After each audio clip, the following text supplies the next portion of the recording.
നമസ്കാരം. പത്തനംതിട്ടയുടെ കാര്യത്തിൽ അനിശ്ചിതത്വം തീരാതെ ബി.ജെ.പി. ഇന്ന് പുറത്തിറങ്ങുമെന്ന് കരുതുന്ന ബി.ജെ.പിയുടെ രണ്ടാംഘട്ട സ്ഥാനാർത്ഥി പട്ടികയിൽ പത്തനംതിട്ട ഉണ്ടാകുമെന്നാണ് പ്രതീക്ഷ. പത്തനംതിട്ട മണ്ഡലത്തിലെ സ്ഥാനാർത്ഥി നിർണയം വൈകിച്ചതിലൂടെ അനാവശ്യ പ്രതിസന്ധിയാണ് നേതൃത്വം സൃഷ്ടിച്ചതെന്ന് മുരളീധര പക്ഷത്തിന് അഭിപ്രായമുണ്ട്. പത്തനംതിട്ടയിൽ ആശയക്കുഴപ്പമില്ലെന്നും പ്രഖ്യാപനം ഉടൻ ഉണ്ടാകുമെന്നും കുമ്മനം രാജശേഖരൻ ന്യൂസ് 18 പറഞ്ഞു. ഘട്ടം ഘട്ടങ്ങളായിട്ടാണ് അവർ പ്രഖ്യാപിക്കുന്നത്. അത് കേന്ദ്ര തെരഞ്ഞെടുപ്പ് കമ്മിറ്റിയുടെ നിർണയ അധികാര പരിധിയിൽപ്പെടുന്ന കാര്യമാണ്. അതവർ ചെയ്യുകയാണ്. അത് ചെയ്യും തന്നെയാണ് എൻ്റെ പ്രതീക്ഷ. അതിപ്പോൾ ഇന്നോ നാളെയോ സമയത്തിൻ്റെ മാത്രം ഒരു പ്രൊസീജിയറായിട്ടുള്ള കാര്യം മാത്രമാണ്. അതവർ ചെയ്യും. ഈ തൃശ്ശൂർ മണ്ഡലത്തിൽ തുഷാർ വെള്ളാപ്പള്ളി മത്സരിക്കാൻ ഒരു സന്നദ്ധത അറിയിക്കാത്തതാണ് ഈ പത്തനംതിട്ട ഉൾപ്പെടെയുള്ള മണ്ഡലങ്ങളിൽ സ്ഥാനാർത്ഥി പ്രഖ്യാപനം വൈകുന്നതെന്നാണ് പറയുന്നത്. തുഷാർ മത്സരിക്കൂ, എന്താണ് താങ്കൾ? എനിക്കറിഞ്ഞുകൂടാ, കാരണം ഞാൻ അത്രത്തോളം ഉയർന്ന നേതാവല്ല. അതിൻ്റെ ഉന്നതാധികാര സമിതിയിലൊന്നും ഞാനില്ല. ഞാൻ ഇവിടുത്തെ ഒരു സ്ഥാനാർത്ഥി മാത്രമാണ്. എനിക്ക് ഇവിടുത്തെ ഈ മണ്ഡലത്തിലെ കാര്യങ്ങൾ മാത്രമേ എനിക്ക് പറയാൻ പറ്റൂ. കോടിയേരി ബാലകൃഷ്ണൻ പറഞ്ഞത് ഈ കൊല്ലം അടക്കമുള്ള മണ്ഡലങ്ങളിൽ ഒരു കോലിബി സഖ്യം പ്രവർത്തിക്കുന്നു. ഇപ്പൊ ഈ ബി.ജെ.പിയുടെ സ്ഥാനാർത്ഥി ഒരു ദുർബലാണ്, അങ്ങനെ ഒരു പ്രചാരണം ഇപ്പം ഇടത് ക്യാമ്പുകൾ നടത്തുന്നുണ്ട്. അത് പുള്ളിയുടെ നേരെ കല്ലെറിയാൻ ഓങ്ങി നിൽക്കുകയാണ്. കല്ലേറി കൊള്ളേണ്ടി വരും എന്ന് മനസ്സിലാക്കിക്കൊണ്ട് അദ്ദേഹം തന്നെ കയ്യിൽ നിന്നൊരു കല്ലെടുത്ത് എറിയുകയാണ്. കാരണം കല്ലേറ് കൊള്ളാതിരിക്കാനാണ്. അതുകൊണ്ടൊന്നും കല്ലേറ് കിട്ടാതിരിക്കത്തില്ല. കാരണം കോൺഗ്രസുമായിട്ട് സഖ്യം ഉണ്ടാക്കുന്നത് അത് CPM തന്നെയാണ്. CPM-ഉം കോൺഗ്രസും ഒക്കെ യോജിച്ചുകൊണ്ട് എത്രയോ സ്ഥലങ്ങളിൽ കേന്ദ്രത്തിൽ തന്നെ ഭരിച്ചിട്ടില്ലേ? കോൺഗ്രസ് ഭരിക്കുന്ന സന്ദർഭത്തിൽ അവർക്ക് പിന്തുണ കൊടുത്തിട്ടില്ലേ? എന്തെങ്കിലും അവിശുദ്ധ കൂട്ടുകെട്ടുണ്ടാക്കിയിട്ടുണ്ടെങ്കിൽ അവർ തമ്മിലാണ്. ബി.ജെ.പി. സ്ഥാനാർത്ഥി കുമ്മനം രാജശേഖരനോടൊപ്പം VS അനു, ന്യൂസ് 18. അതേസമയം തൃശൂരിന്റെ കാര്യത്തിൽ BDJS-ന്റെ തീരുമാനമറിയാതെ പത്തനംതിട്ട പ്രഖ്യാപിക്കാൻ കഴിയില്ല എന്ന പ്രതിസന്ധിയുണ്ട്. കൂടുതൽ വിവരങ്ങളുമായി ന്യൂഡൽഹിയിൽ നിന്നും അഭിലാഷ് ചേരുന്നു. അഭിലാഷ്, പത്തനംതിട്ടയിലാണ് ഇപ്പോഴും അവ്യക്തത. ഈ അവ്യക്തത ഒരു കാര്യവുമില്ലായിരുന്നു, അല്ലെങ്കിൽ ഈ അവ്യക്തതയുടെ ആവശ്യമില്ലായിരുന്നു എന്ന മുരളീധര പക്ഷവും. എന്താണ് ഒടുവിലെത്തുക?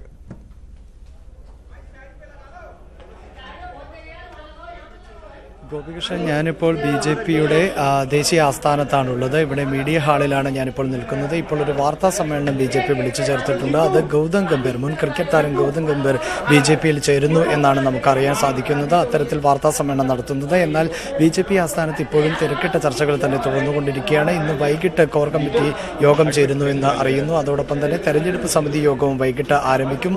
ഉത്തർപ്രദേശിലെയും ഗുജറാത്തിലെയും സ്ഥാനാർത്ഥി നിർണയം സംബന്ധിച്ചാണ് ഇന്ന് പ്രധാനമായും ചർച്ചകൾ നടക്കുന്നത്. മുഖ്യമന്ത്രി യോഗി ആദിത്യനാഥ്, വിജയ് രൂപാണി എന്നിവർ ഇന്നത്തെ യോഗത്തിൽ പങ്കെടുക്കുന്നുമുണ്ട്. നേരത്തെ ഗോപികൃഷ്ണൻ സൂചിപ്പിച്ചതുപോലെ കേരളത്തെ സംബന്ധിച്ചിടത്തോളം പത്തനംതിട്ട മണ്ഡലത്തിൽ ആരാകും സ്ഥാനാർത്ഥി എന്നത് സംബന്ധിച്ച തർക്കമാണ് ഇപ്പോഴും നിലനിൽക്കുന്നത് എന്ന പൊതു ധാരണയാണ് ഇപ്പോഴുള്ളത്. അത് മറ്റ് എതിരാളികൾ, പ്രത്യേകിച്ച് കോൺഗ്രസും ഇടതുമുന്നണിയും തെരഞ്ഞെടുപ്പിലടക്കം പ്രയോജനപ്പെടുത്തുകയും ചെയ്യുന്നുണ്ട്. ആ ഒരു നീരസം BJP പ്രവർത്തകർക്കിടയിൽ നിലനിൽക്കുന്ന പശ്ചാത്തലത്തിൽ രണ്ടാംഘട്ട സ്ഥാനാർത്ഥി പട്ടിക പ്രഖ്യാപിക്കുമ്പോൾ പത്തനംതിട്ടയിൽ ആരാകും സ്ഥാനാർത്ഥി എന്നത് സംബന്ധിച്ച് തീരുമാനം ഉണ്ടാകുമെന്നാണ് അറിയുന്നത്. എന്നാൽ എന്തുകൊണ്ടാണ് പത്തനംതിട്ടയിലെ സ്ഥാനാർത്ഥിയെ പ്രഖ്യാപിക്കാതിരുന്നത് എന്നതിന് സാങ്കേതികമായി BJP നൽകുന്ന മറുപടി, കഴിഞ്ഞ ചൊവ്വാഴ്ച വരെ അന്തിമ തീരുമാനമെടുത്ത സ്ഥാനാർത്ഥികളെയാണ് BJP പ്രഖ്യാപിച്ചിട്ടുള്ളത്. ചൊവ്വാഴ്ച വൈകിയാണ് കേരളത്തിലെ സ്ഥാനാർത്ഥികളെ സംബന്ധിച്ച് തീരുമാനമെടുത്തത്. അതിൽ പത്തനംതിട്ട മണ്ഡലത്തിൽ ആരാണ് മത്സരിക്കുന്നതെന്ന് സംബന്ധിച്ച് കൃത്യമായ ഒരു തീരുമാനമെടുക്കാൻ സാധിച്ചില്ല. അതിന് കാരണം തുഷാർ വെള്ളാപ്പള്ളി തൃശ്ശൂരിൽ മത്സരിക്കുന്നുണ്ടോ എന്നത് സംബന്ധിച്ച അവ്യക്തതയാണ്. എന്തായാലും തുഷാർ വെള്ളാപ്പള്ളി തൃശ്ശൂരിൽ മത്സരിക്കുകയാണെങ്കിൽ പത്തനംതിട്ടയിൽ ആര് മത്സരിക്കണം?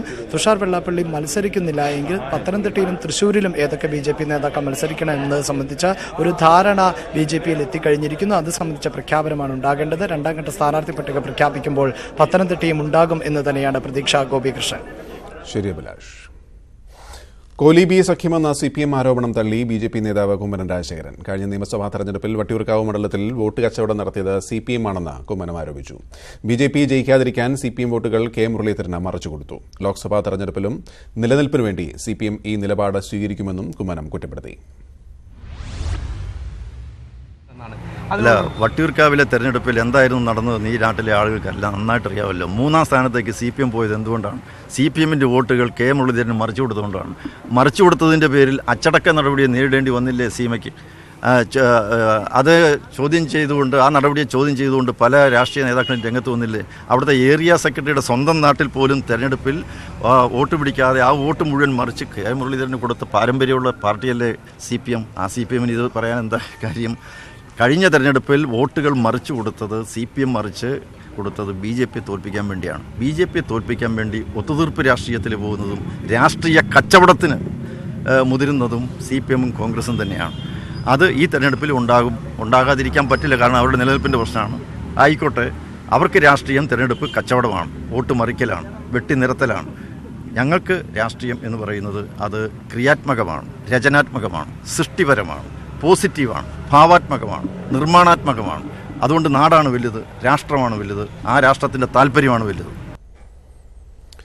കോലീബി സഖ്യമെന്ന CPMന്റെ ആരോപണത്തിനെതിരെ പ്രതിപക്ഷ നേതാവ് രമേശ് ചെന്നിത്തല കോൺഗ്രസിനെ പരാജയപ്പെടുത്താൻ ദേശീയതലത്തിൽ CPM BJP ധാരണയാണുള്ളതെന്ന് ചെന്നിത്തല കുറ്റപ്പെടുത്തി. CPMും BJPയുമായി വലിയ തോതിലുള്ള കൂട്ടുകെട്ടുണ്ടായിരിക്കുകയാണ്. അവർ രണ്ടുപേരുടെയും ലക്ഷ്യം കോൺഗ്രസിന്റെയും UDFന്റെയും സീറ്റുകൾ കുറയ്ക്കുക എന്നുള്ളതാണ്. പരസ്പരമുള്ള ധാരണയിലാണ് പ്രവർത്തിക്കുന്നത്. ശത്രുവിന്റെ ശത്രു മിത്രം എന്ന നിലയിൽ കോൺഗ്രസിന് ദേശീയ തലത്തിൽ വോട്ട് കുറയ്ക്കുക എന്ന BJPയുടെ തന്ത്രം കേരളത്തിൽ നടപ്പാക്കാൻ CPM സഹായിക്കുകയാണ്. ഈ അവിശുദ്ധ കൂട്ടുകെട്ട് ജനങ്ങൾ തിരിച്ചറിയും. 21 വർഷമായി തുടർച്ചയായി LK അദ്വാനി പ്രതിനിധീകരിക്കുന്ന ഗാന്ധിനഗറിൽ ഇത്തവണ മത്സരിക്കുന്നത് BJP ദേശീയ അധ്യക്ഷൻ അമിത്ഷാ. തെരഞ്ഞെടുപ്പ് അരങ്ങിൽ നിന്ന് LK അദ്വാനി എന്ന തലമുതിർന്ന നേതാവ് അപ്രത്യക്ഷനാകുമ്പോൾ ഇന്ത്യൻ രാഷ്ട്രീയത്തിലെ സംഭവബഹുലമായ ഒരു യുഗമാണ് അവസാനിക്കുന്നത്. രാജ്യമെമ്പാടും തേരോടിച്ച് BJPയെ അധികാര രാഷ്ട്രീയത്തിലേക്ക് കൈപിടിച്ചുയർത്തിയ ലാൽകൃഷ്ണ അദ്വാനിക്ക് ഇത്തവണ സീറ്റില്ല. പറയാൻ പാർട്ടിക്ക് മതിയായ കാരണമുണ്ട്. 91 വയസ്സിന്റെ പ്രായാധിക്യം. 30 വർഷമായി BJPയുടെ ഉരുക്കുകോട്ടയായ ഗാന്ധിനഗറിൽ ഇത്തവണ BJP സ്ഥാനാർത്ഥി അമിത്ഷാ. കഴിഞ്ഞ തവണ ഗാന്ധിനഗറിൽ അദ്വാനി ജയിച്ചത് 4.25 ലക്ഷത്തിലേറെ വോട്ടുകളുടെ കൂറ്റൻ ഭൂരിപക്ഷത്തിലാണ്. ഇത്തവണ മത്സരിക്കാനില്ലെന്ന് അദ്വാനി പറഞ്ഞിരുന്നുമില്ല. അദ്വാനി പിന്മാറിയാൽ അദ്ദേഹത്തിന്റെ മകൻ ജയന്തിന് ആ സീറ്റ് കിട്ടുമെന്ന വാർത്തകളുമുണ്ടായിരുന്നു. പക്ഷേ അമിത്ഷാ മത്സരിക്കാനായി ഗാന്ധിനഗർ ഏറ്റെടുത്തതോടെ അദ്വാനിയുടെ പ്രതീക്ഷകൾ അസ്തമിച്ചു. രാജ്യസഭാ MP-യായ അമിത്ഷാ ഇതാദ്യമായാണ് ലോക്സഭാ തെരഞ്ഞെടുപ്പിൽ മത്സരിക്കുന്നത്. ഒരിക്കൽ പ്രധാനമന്ത്രി പദത്തിന് അടുത്തുവരെ എത്തിയ LK അദ്വാനി BJPയിലെ മോഡി യുഗത്തോടെയാണ് തികച്ചും അവഗണിക്കപ്പെട്ടത്. നരേന്ദ്രമോദിയുടെ പ്രധാനമന്ത്രി പദലബ്ധിയെ പരസ്യമായി എതിർത്ത് പാർട്ടിക്ക് അനഭിമതനായ അദ്വാനി കുറച്ചു കാലമായി രാഷ്ട്രീയ അജ്ഞാതവാസത്തിലായിരുന്നു. രാമക്ഷേത്ര രഥയാത്രയിലൂടെ BJPക്ക് ഇന്ത്യയിൽ അധികാരത്തിലേക്ക് വഴിതുറന്ന അദ്വാനി എന്ന നേതാവിന്റെ പടിയിറക്കം കൂടിയാവുകയാണ് ഈ തെരഞ്ഞെടുപ്പ്. News desk, News 18. മുനമ്പം മനുഷ്യക്കടത്ത് ദേശീയ ഏജൻസികൾ അന്വേഷിക്കണമെന്ന് ഹൈക്കോടതി. നടന്നത് മനുഷ്യക്കടത്താണെന്ന് പ്രഥമദൃഷ്ട്യാ തന്നെ വ്യക്തമാണ്. വിദേശത്തേക്ക് കടന്നവരിൽ നിന്ന് പണം കൈപ്പറ്റിയെന്ന് തെളിഞ്ഞതായും ഹൈക്കോടതി നിരീക്ഷിച്ചു. അനീഷ് കുമാർ ചേരുന്നു. അനീഷ്, എന്തൊക്കെയാണ് കോടതിയുടെ നിരീക്ഷണങ്ങൾ? ഗോപി, കേസിൽ അറസ്റ്റിലായ 2 പ്രതികളുടെ ജാമ്യാപേക്ഷ പരിഗണിക്കുന്നതിനിടെയാണ് ഹൈക്കോടതിയുടെ ഭാഗത്തുനിന്നും ഇത്തരത്തിൽ നിരീക്ഷണം ഉണ്ടായിരിക്കുന്നത്. 100ഓളം ആളുകൾ വിദേശത്തേക്ക് കടന്നതായി ഇതിനകം വ്യക്തമാണ്. രാജ്യത്തിനെതിരായി യുദ്ധം ചെയ്യൽ, അവയവ കച്ചവടം, ചാരപ്രവർത്തനം തുടങ്ങി ഏത് കാര്യങ്ങളിലേക്കാവും ഇവർ നീങ്ങിയിരിക്കുന്നത് ഉറപ്പില്ല. പുറത്തേക്ക് കടന്നവരിൽ നിന്നും പണം കൈപ്പറ്റിയെന്ന കാര്യവും വ്യക്തമാണ്.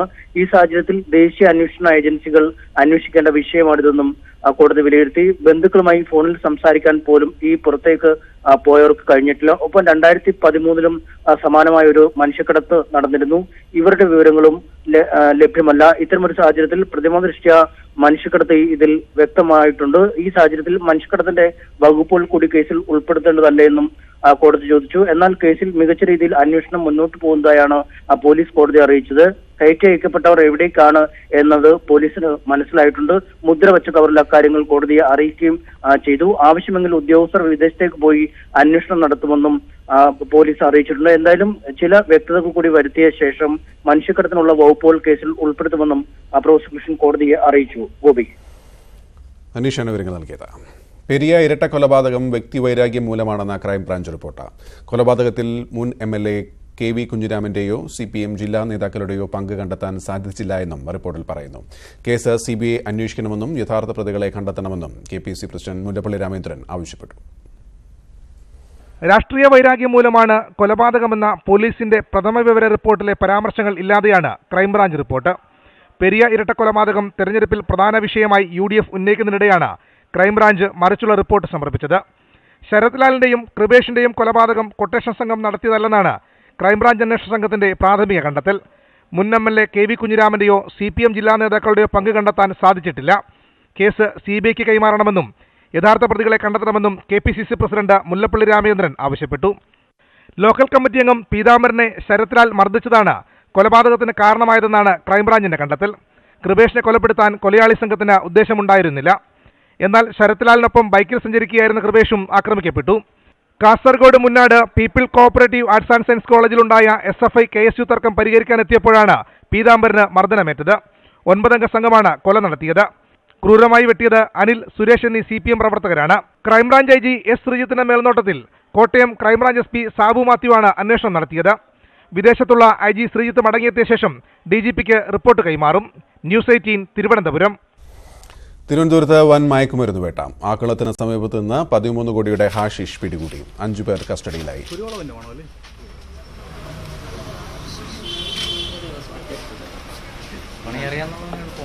ഇപ്പോൾ ഋഷിരാജ് സിംഗ് ലഹരി വേട്ടയുടെ വിശദാംശങ്ങൾ മാധ്യമപ്രവർത്തകരോട് പറയുകയാണ് തത്സമയം. പോയി അവിടുത്തെ ഈ ലഹരി വസ്തുക്കളെ നോക്കുന്ന ഡിപ്പാർട്ട്മെൻറ്റിൻ്റെ ഉന്നത ഉദ്യോഗസ്ഥന്മാർ സംസാരിക്കുക. അവരോട് ഇന്നലെ ഞാൻ നാഗർകോവിലിലായിരുന്നു. അവിടെ ക്രൈംബ്രാഞ്ചാണ് ഇത് നോക്കുന്നത്, അവിടെ എക്സൈസ് ഡിപ്പാർട്ട്മെൻ്റ് ഒന്നുമില്ല. അവരോട് സംസാരിച്ചു. എല്ലാ ആഴ്ച ഒരു മീറ്റിങ്ങിന് ഏർപ്പാട് ചെയ്തു. എല്ലാ ആഴ്ച ഏതായാലും ഇലക്ഷനും ഉണ്ടല്ലോ, അപ്പോൾ ഒരു ജോയിൻറ്റ് റെയ്ഡിൻ്റെ ഏർപ്പാട് ചെയ്ത് കഴിഞ്ഞു. അവർക്ക് ഇതിനെ സംബന്ധിച്ച ഇൻഫോർമേഷൻ കുറച്ച് കുറവായിരുന്നു. അപ്പം ഞങ്ങൾ കുറേ ബുക്കുകളൊക്കെ ഉണ്ടാക്കിയിട്ടുണ്ട്. ആ ബുക്കുകളും ഞങ്ങൾ അവരെ കൊടുക്കുകയും ചെയ്തു. പിന്നെ ഈ മെഡിക്കൽ ഷോപ്പുകളിൽ നിന്നാണ് കുട്ടികൾ ഈ സാധനങ്ങൾ വാങ്ങുന്നത്. അതും അവർക്ക് ഒരു ഇൻഫോർമേഷൻ പോലെ ആയിരുന്നു. അതും അവരോട് പറഞ്ഞു കൊടുത്തിട്ടുണ്ട്. എങ്ങനെയാണ് ഇത് കണ്ടുപിടിക്കുക, ഏതേത് മരുന്നാണ് അത് കുട്ടികൾക്ക് നേരിട്ട് വാങ്ങാൻ പാടില്ല. വൻ മയക്കുമരുന്ന് വേട്ട, അതിന്റെ വിശദാംശങ്ങൾ പറയുകയാണ് ഋഷിരാജ് സിംഗ്. ജമ്മു കശ്മീരിലെ ഷോപ്പിയാനിൽ ഭീകരരും സുരക്ഷാ സേനയും തമ്മിൽ രൂക്ഷമായ ഏറ്റുമുട്ടൽ. ഒരു ഭീകരനെ വെടിവെച്ചു കൊന്നു. വീടിനുള്ളിൽ ഒളിച്ചിരുന്ന ഭീകരനെ പുലർച്ചെ 4:30 സുരക്ഷാ സേന വളയുകയായിരുന്നു. വീടിനകത്ത് നിന്ന് സൈന്യത്തിന് നേരെ വെടിവെപ്പുണ്ടായി. CRPFും ജമ്മു പോലീസ് സ്പെഷ്യൽ ഓപ്പറേഷൻ ഗ്രൂപ്പും ചേർന്നാണ് ഭീകരരെ നേരിടുന്നത്. അതിർത്തിയിലും നിയന്ത്രണ രേഖയിലും പാകിസ്ഥാന്റെ തുടർച്ചയായ വെടിവെപ്പ് 3 ദിവസമായി തുടരുകയാണ്. പുൽവാമ പോലെയുള്ള സംഭവങ്ങൾ ഏത് സമയത്തും നടക്കുന്നതാണെന്ന് കോൺഗ്രസ് സഹയാത്രികനായ സാം പിത്രോഡ. പുൽവാമ സംഭവത്തിന്റെ പേരിൽ പാകിസ്ഥാൻ ആക്രമിക്കേണ്ട കാര്യമില്ലെന്നും അദ്ദേഹം പറഞ്ഞു. പ്രസ്താവന BJP വൻ രാഷ്ട്രീയ വിവാദമാക്കി. എന്നാൽ ഏതൊരു പൗരനുമുള്ള സംശയങ്ങൾ മാത്രമാണ് താൻ ഉന്നയിച്ചതെന്ന് സാം പിത്രോഡ ആവർത്തിച്ചു. കുറച്ചു ഭീകരരെ മാത്രം വച്ച് ഒരു രാജ്യത്തെ വിലയിരുത്തരുത്. എല്ലാ ഭീകരാക്രമണത്തിനും പാകിസ്ഥാനെ കുറ്റപ്പെടുത്തുന്നത് ശരിയല്ല. ആക്രമണമല്ല, പാകിസ്ഥാനുമായി ചർച്ചയാണ് വേണ്ടത്. ഇങ്ങനെ പോയി സാം പിട്രോഡയുടെ വാദങ്ങൾ. I don't know enough about the attacks. Attacks happen all the time. Attack happened during what was this Mumbai Taj Hotel and Oberoi Hotel. Okay, I mean we could have then reacted and just send our planes, but that's not the right approach according to me. That's not how you deal with world. Because 8 people come and do something, you don't jump on the entire nation. It doesn't work that way. It's naive to assume that just because some people came here and attacked, every citizen of that nation is to be blamed. I don't believe that. Indian overseas കോൺഗ്രസിന്റെ അധ്യക്ഷനും രാഹുലിന്റെ വിശ്വസ്തനുമായ Sam പിട്രോഡയുടെ പരാമർശങ്ങൾ BJP വൻ രാഷ്ട്രീയ വിവാദമാക്കി. പാകിസ്ഥാനു വേണ്ടി കോൺഗ്രസ് സംസാരിക്കുകയാണെന്ന് പ്രധാനമന്ത്രി നരേന്ദ്രമോദി കുറ്റപ്പെടുത്തി. BJPയുടെ ദേശീയ നേതാക്കൾ ഒന്നടങ്കം പ്രസ്താവനയ്ക്കെതിരെ രംഗത്തെത്തി. സാം പിട്രോഡा जी की पूरी हिस्ट्री आपको पता है, मुझे भी पता है. वो किस फील्ड के हैं वो भी पता है. तो जो वास्तविकता से अनभिज्ञ हो उसकी बातों को गंभीरता से लेने का कोई फायदा नहीं. തെരഞ്ഞെടുപ്പ് കാലത്ത് അനാവശ്യ വിവാദമുണ്ടാക്കിയതിന് സാം പിട്രോഡയെ രാഹുൽ ഗാന്ധി ശാസിച്ചതായാണ് റിപ്പോർട്ടുകൾ. News desk, news 18. കോഴിക്കോട്ട് ഗ്രൂപ്പ് യോഗം ചേർന്ന സംഭവം കോൺഗ്രസ് അന്വേഷിക്കുമെന്ന് KPCC അധ്യക്ഷൻ മുല്ലപ്പള്ളി രാമചന്ദ്രൻ. അച്ചടക്ക ലംഘനം ബോധ്യപ്പെട്ടാൽ നടപടിയുണ്ടാവും. ഗൌരവത്തോടെ KPCC വിഷയം കാണുമെന്നും മുല്ലപ്പള്ളി പറഞ്ഞു.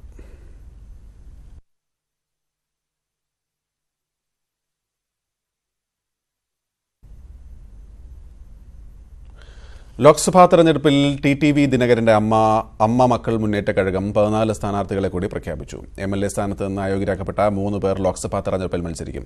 തേനിയിൽ ഉപമുഖ്യമന്ത്രി പനീർ സെൽവത്തിന്റെ മകൻ P. രവീന്ദ്രനാഥിനെതിരെ തമിഴ് സെൽവനാണ് സ്ഥാനാർത്ഥി. നേരത്തെ 24 അമ്മ മക്കൾ മുന്നേറ്റ കഴകം സ്ഥാനാർത്ഥികളെ പ്രഖ്യാപിച്ചിരുന്നു. തമിഴ്നാട്ടിലാകെയുള്ള 39 മണ്ഡലങ്ങളിൽ 38 സീറ്റുകളിലാണ് പാർട്ടി മത്സരിക്കുന്നത്.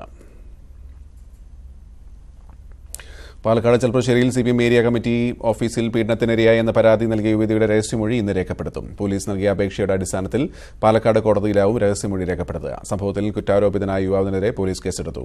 പ്രസാദ് ചേരുന്നു. പ്രസാദ്, എന്താണ് കേസ് സംബന്ധിച്ച് ഒടുവിലൊക്കെ സംഭവിക്കുന്ന വിവരങ്ങൾ? ഗോപി, ഇന്ന് ഉച്ചയ്ക്ക് ശേഷം യുവതിയുടെ രഹസ്യമൊഴി രേഖപ്പെടുത്തുമെന്നാണ് പോലീസ് അറിയിച്ചിട്ടുള്ളത്. ഇവരുടെ ആരോഗ്യസ്ഥിതി കൂടി കണക്കിലെടുത്തുകൊണ്ട് മജിസ്ട്രേറ്റ് ആശുപത്രിയിലെത്തിയായിരിക്കും മൊഴി രേഖപ്പെടുത്തുക. ഇതിനുശേഷമായിരിക്കും പോലീസ് മറ്റ് തുടർ നടപടികൾ സ്വീകരിക്കുക. പോലീസിന് നൽകിയ മൊഴിയുടെ അടിസ്ഥാനത്തിൽ നിലവിൽ യുവാവിനെതിരെ കേസെടുത്തിട്ടുണ്ട്. അതേ മൊഴി തന്നെയാണ് മജിസ്ട്രേറ്റ് മുമ്പാകെയും ആവർത്തിക്കുന്നതെങ്കിൽ യുവാവിന്റെ അറസ്റ്റ് ഉൾപ്പെടെയുള്ള നടപടികളിലേക്ക് പോലീസ് കടക്കും. നേരത്തെ നൽകിയ മൊഴിയിൽ ചില വൈരുദ്ധ്യങ്ങൾ പോലീസ് കണ്ടെത്തിയിട്ടുണ്ട്. കാരണം അവർ പഠിച്ച സമയവും അതോടൊപ്പം തന്നെ മാഗസിനിൽ സഹകരിച്ച് പ്രവർത്തിക്കുന്നതിനിടെയാണ് പാർട്ടി ഓഫീസിലേക്ക് വിളിച്ചു കൊണ്ടുപോയി അവിടെ വെച്ച് പീഡിപ്പിച്ച് എന്നതാണ് അവരുടെ പരാതിയുള്ളത്. ഇതിൽ ചില വൈരുദ്ധ്യങ്ങൾ പോലീസിന് കണ്ടെത്തിയിട്ടുണ്ട്. പക്ഷേ മജിസ്ട്രേറ്റിന് നൽകിയ മൊഴിയിലും ഇത് തന്നെയാണ് ആവർത്തിക്കുന്നതെങ്കിൽ മറ്റ് യുവാവിനെ അറസ്റ്റ് ചെയ്ത് തെളിവെടുപ്പ് ഉൾപ്പെടെയുള്ള കാര്യങ്ങളിലേക്ക് പോലീസിന് കടക്കേണ്ടതുണ്ട്. ശരി പ്രസാദ്. കൊല്ലം ഓച്ചിറയിൽ തട്ടിക്കൊണ്ടുപോയ പെൺകുട്ടിയുടെ കുടുംബത്തെ പ്രതിപക്ഷ നേതാവ് രമേശ് ചെന്നിത്തല സന്ദർശിച്ചു. കേസിൽ ഭരണകക്ഷിയുടെ ഇടപെടൽ ഉള്ളതിനാലാണ് പെൺകുട്ടിയെ ഇതുവരെയും കണ്ടെത്താൻ കഴിയാത്തതെന്ന് ചെന്നിത്തല ആരോപിച്ചു. പെൺകുട്ടിയെ കണ്ടെത്താത്തതിൽ പ്രതിഷേധിച്ച് കൊല്ലം DCC പ്രസിഡന്റ് ബിന്ദു കൃഷ്ണ പെൺകുട്ടിയുടെ വീടിന് മുന്നിൽ 24 മണിക്കൂർ സത്യാഗ്രഹം ആരംഭിച്ചു. ഇതിനകത്ത് ഭരണകക്ഷിയുടെ വലിയ സ്വാധീനം ഇതിനകത്തുണ്ട്, സർക്കാരിന്റെ സഹായമുണ്ട്. അതുകൊണ്ടാണ് ഈ കേസ് വേണ്ട രീതിയിൽ തെളിയാതിരിക്കുന്നത്. ഈ പെൺകുട്ടി 5 ദിവസമായി കാണാതായിട്ട് ഇങ്ങനെ ഒരു സാഹചര്യത്തിൽ എന്തുകൊണ്ട് കേരള പോലീസ് ഇതിന് ഫലപ്രദമായ നടപടികൾ സ്വീകരിക്കുന്നില്ല എന്നാണ് എനിക്ക് ചോദിക്കാനുള്ളത്. കാഞ്ഞിരപ്പള്ളിയിലെ കോളേജ് വിദ്യാർത്ഥിനി ജസ്നയെ കാണാതായിട്ട് ഇന്നൊരു വർഷം. ഏറെ കോളിളക്കമുണ്ടാക്കിയ സംഭവത്തിലെ ദുരൂഹത ഇനിയും മാറ്റാനാവാത്ത നാണക്കേട്ടിലാണ് പോലീസ്. ലോക്കൽ പോലീസിന് പിന്നാലെ ക്രൈംബ്രാഞ്ച് തന്നെ അന്വേഷണം ഏറ്റെടുത്തിട്ടും ജസ്ന എവിടെ എന്നതിന്റെ സൂചന പോലും കിട്ടിയില്ല. കാഞ്ഞിരപ്പള്ളി ST കോളേജിലെ ബിരുദ വിദ്യാർത്ഥിയായിരുന്ന ജസ്നയെ കഴിഞ്ഞ വർഷം മാർച്ച് 22-നാണ് കാണാതായത്. മുണ്ടക്കയം പുഞ്ചവയലിലുള്ള പിതൃസഹോദരിയുടെ വീട്ടിലേക്ക് പോകാനായാണ് വീട്ടിൽ നിന്ന് ഇറങ്ങിയത്. എരുമേലി വരെ സ്വകാര്യ ബസ്സിലെത്തിയെന്ന പോലീസിന് മൊഴി ലഭിച്ചു. പിന്നീട് ജസ്ന എങ്ങോട്ട് പോയി എന്ന കാര്യം ഇന്നും ദുരൂഹം. ജസ്നയുടെ തിരോധാനം അന്വേഷിക്കാൻ ആദ്യം നിയോഗിക്കപ്പെട്ടത് തിരുവല്ല ഡിവൈഎസ്പിയുടെ നേതൃത്വത്തിലുള്ള പ്രത്യേക സംഘം. ദക്ഷിണേന്ത്യയിലെ വിവിധ നഗരങ്ങൾ കേന്ദ്രീകരിച്ച് അന്വേഷണം നടത്തിയെങ്കിലും നിരാശയായിരുന്നു ഫലം. ബംഗളൂരു വിമാനത്താവളത്തിലും മെട്രോയിലും ജസ്നയെ കണ്ടെന്ന വിവരത്തെ തുടർന്ന് അന്വേഷണം നടത്തി. അന്വേഷണത്തിൽ പുരോഗതിയില്ലാത്തതിനെ തുടർന്ന് കഴിഞ്ഞ സെപ്റ്റംബറിൽ ADGP മനോജ് എബ്രഹാമിന്റെ നേതൃത്വത്തിൽ പ്രത്യേക സംഘത്തെ രൂപീകരിച്ചു. ജസ്നയെ കണ്ടെത്താൻ സഹായിക്കുന്നവർക്ക് 5 ലക്ഷം രൂപ പോലീസ് പാരിതോഷികവും പ്രഖ്യാപിച്ചു. ഇപ്പോൾ ഗൗതം ഗംഭീർ BJPയിൽ ചേർന്നു. തത്സമയ ദർശനം.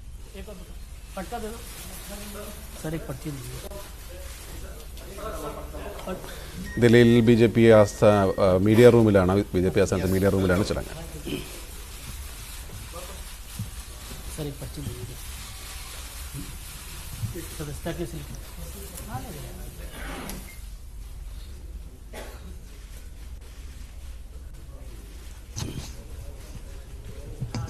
श्री अरुण जेटली जी देंगे. भारतीय जनता पार्टी का काफी विस्तार हुआ है. देश के अन्य हिस्सों में भी पहले जहां हम कमजोर होते थे वहां भी विस्तार हुआ है. आज हम वहां भी जीतने की स्थिति में हैं और एक प्रकार से एक वक्त कहा जाता था कि हम एक काडर बेस्ड पार्टी हैं.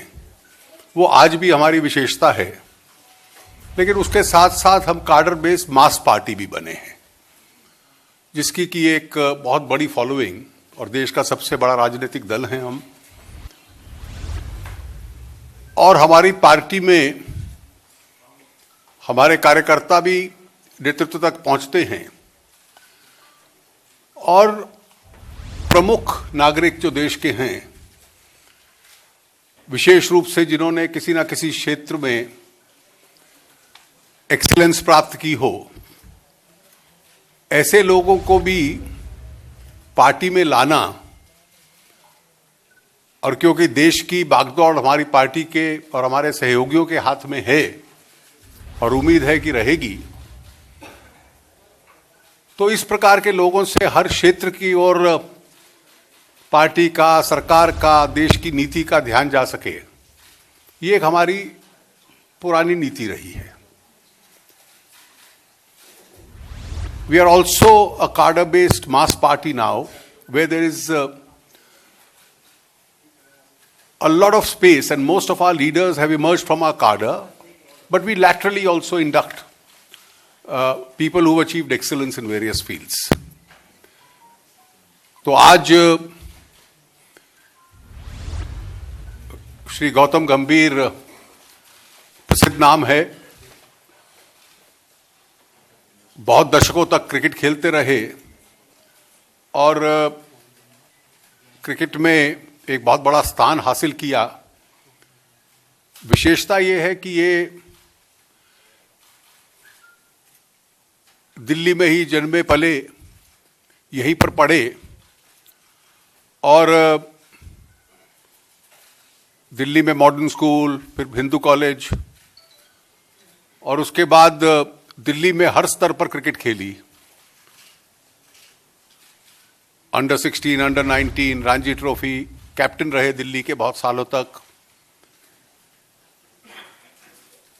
हिंदुस्तान के लिए क्रिकेट खेली और ഗൗതം ഗംഭീർ ബിജെപിയിൽ ചേർന്നു. അദ്ദേഹത്തെ സ്വീകരിച്ചുകൊണ്ടുള്ള ചടങ്ങാണ് ഡൽഹിയിൽ പുരോഗമിക്കുന്നത്. ഇപ്പോൾ ശ്രീ പി ജയരാജൻ മാധ്യമങ്ങളെ കാണുന്നു തത്സമയം. ഈ ഒരു സംഘടനയാണ്, അതിനെ ഉപയോഗിച്ച് BJPയിലേക്കുള്ള പാലം സൃഷ്ടിക്കാനാണ് കോൺഗ്രസും ലീഗും ശ്രമിക്കുന്നത്. ജനങ്ങൾ നല്ലവണ്ണം തിരിച്ചറിഞ്ഞിട്ടുണ്ട്.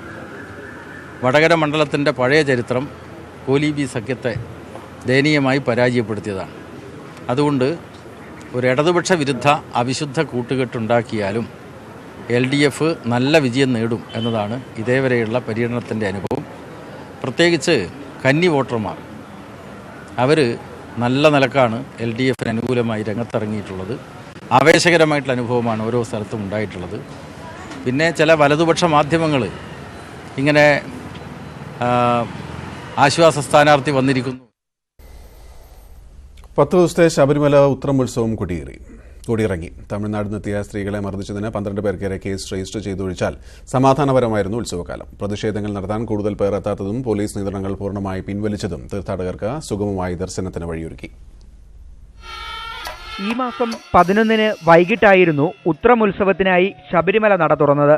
12-ന് ഉത്സവത്തിന് കൊടിയേറി. 10 ദിവസത്തിന് ശേഷം ആറാട്ടോടെ ഉത്സവം കൊടിയിറങ്ങുമ്പോൾ സർക്കാരിന് ആശ്വസിക്കാം. പ്രതിഷേധങ്ങൾക്കോ സംഘർഷങ്ങൾക്കോ ഇത്തവണ ശബരിമല വേദിയായില്ല. പ്രതിഷേധക്കാർ കുറവായിരുന്നു. ഒപ്പം പമ്പയിലെയും സന്നിധാനത്തെയും നിയന്ത്രണങ്ങൾ പോലീസും പിൻവലിച്ചു. സുപ്രീം കോടതി വിധിയുടെ പശ്ചാത്തലത്തിൽ മല ചവിട്ടണമെന്ന തീരുമാനവുമായി യുവതികളാരും ഇത്തവണ എത്തിയില്ല എന്നതും പോലീസിന് ആശ്വാസമായി. 50 വയസ്സ് കഴിഞ്ഞ തമിഴ്നാട്ടിൽ നിന്നുള്ള 2 സ്ത്രീകളെ കർമ്മസമിതി പ്രവർത്തകർ മർദ്ദിച്ചതിൽ പോലീസ് ശക്തമായ നടപടി സ്വീകരിച്ചു. സ്ത്രീകളുടെ പരാതിയുടെ അടിസ്ഥാനത്തിൽ 12 പേർക്കെതിരെയാണ് ജാമ്യമില്ലാ വകുപ്പ് പ്രകാരം കേസ് രജിസ്റ്റർ ചെയ്തത്. അടുത്ത മാസം 10-നാണ് വീണ്ടും നട തുറക്കുന്നത്. വിഷു ആയതിനാൽ 10 ദിവസം നട തുറക്കും. തെരഞ്ഞെടുപ്പിന് ദിവസങ്ങൾ മാത്രം ശേഷിക്കുന്നതിനാൽ വീണ്ടും നട തുറക്കുമ്പോൾ പോലീസ് കൂടുതൽ ജാഗ്രത പാലിക്കുമെന്ന് ഉറപ്പ്. ന്യൂസ് 18 സന്നിധാനം. പി ജയരാജൻ മാധ്യമങ്ങൾ കാണുന്നു. മറ്റുള്ള പലരെയും പരീക്ഷിച്ചു നോക്കി, അതൊന്നും വിജയിക്കുന്നില്ല. അപ്പോൾ ഒരാശ്വാസ സ്ഥാനാർത്ഥിയായിട്ട് ഇപ്പോഴത്തെ കോൺഗ്രസ് സ്ഥാനാർത്ഥി വന്നിട്ടുണ്ട്. അതൊന്നും ഞങ്ങളെ ബാധിക്കുന്ന വിഷയമല്ല. അല്ല, RMPയെ ഒരു ഉപകരണമാക്കി മാറ്റുകയാണ് കോൺഗ്രസ് ചെയ്യുന്നത്. അത് മുല്ലപ്പള്ളി രാമചന്ദ്രൻ ആസൂത്രണം ചെയ്തുകൊണ്ട് RSS BJPയിലേക്കുള്ളൊരു പാലം സൃഷ്ടിക്കാൻ കോൺഗ്രസിൻ്റെ വാലായി മാറിക്കഴിഞ്ഞിട്ടുള്ള ഈ RMP എന്ന ചെറിയൊരു സംഘടനയെ ഉപയോഗപ്പെടുത്തുകയാണ് ചെയ്യുന്നത്. പാർട്ടി ഓഫീസിൽ പീഡനം നടന്നൊരു പരാതി, അത്തരത്തിൽ പരാതി ഇലക്ഷൻ സമയത്തുണ്ടാകുന്നത് കരുതിക്കുട്ടിയുള്ളതാണ്, അങ്ങനെയാണ് കാണുന്നത്. അല്ല, എനിക്കതിനെപ്പറ്റി അറിയില്ല. അറിയാത്ത കാര്യത്തെ സംബന്ധിച്ച് പറയുന്നത് ശരിയില്ല. വടകര മണ്ഡലത്തിലല്ല ഇത് സംബന്ധിച്ചുള്ള ആക്ഷേപങ്ങൾ വന്നിട്ടുള്ളത്. പക്ഷേ അവിടുത്തെ പാർട്ടി കൃത്യമായി പറഞ്ഞിട്ടുണ്ട്, അതുമായിട്ട് പാർട്ടിക്ക് യാതൊരു ബന്ധവുമില്ല എന്ന് വ്യക്തമാക്കിയിട്ടുണ്ട്. ശരി. കർണാടകയിലെ ധർവാഡയിൽ നിർമ്മാണത്തിലിരുന്ന ബഹുനില കെട്ടിടം തകർന്ന് മരിച്ചവരുടെ എണ്ണം 14ആയി. 11 പേരെ ഇനിയും കണ്ടെത്താനായില്ല. കഴിഞ്ഞ ചൊവ്വാഴ്ചയാണ് ധർവാഡ കുമരേശ്വർ നഗറിൽ അപകടമുണ്ടായത്. അവശിഷ്ടങ്ങൾക്കിടയിൽ കുടുങ്ങിക്കിടക്കുന്നവർക്കായി ഇപ്പോഴും തെരച്ചിൽ തുടരുകയാണ്. സംഭവത്തിൽ മജിസ്ട്രേറ്റ് തല അന്വേഷണത്തിന് മുഖ്യമന്ത്രി HD കുമാരസ്വാമി ഉത്തരവിട്ടിട്ടുണ്ട്. ബ്രെക്സിറ്റ് കരാർ നടപ്പാക്കുന്നത് നീട്ടിവെക്കാനുള്ള ബ്രിട്ടന്റെ തീരുമാനത്തെ യൂറോപ്യൻ യൂണിയൻ അംഗീകരിച്ചു. ബ്രെക്സിറ്റ് നടപ്പാക്കുന്നതിന് യൂറോപ്യൻ യൂണിയൻ മുന്നോട്ട് വെച്ചിട്ടുള്ള ഉപാധികൾ MP-മാർ അംഗീകരിക്കുന്ന പക്ഷം മെയ് 22 വരെ കരാർ നടപ്പാക്കുന്നത് ബ്രിട്ടന് നീട്ടിവെക്കാനുള്ള അനുമതിയാണ് നൽകിയിരിക്കുന്നത്. ഉപാധികൾ MP-മാർ തള്ളിയാൽ ഏപ്രിൽ 12 വരെ മാത്രമാവും കരാർ നടപ്പാക്കുന്നത് വൈകിപ്പിക്കാൻ ബ്രിട്ടന് കഴിയുക. യൂറോപ്യൻ കൗൺസിൽ പ്രസിഡന്റ് ഡൊണാൾഡ് ടസ്കാണ് നടപടി വിശദീകരിച്ചത്.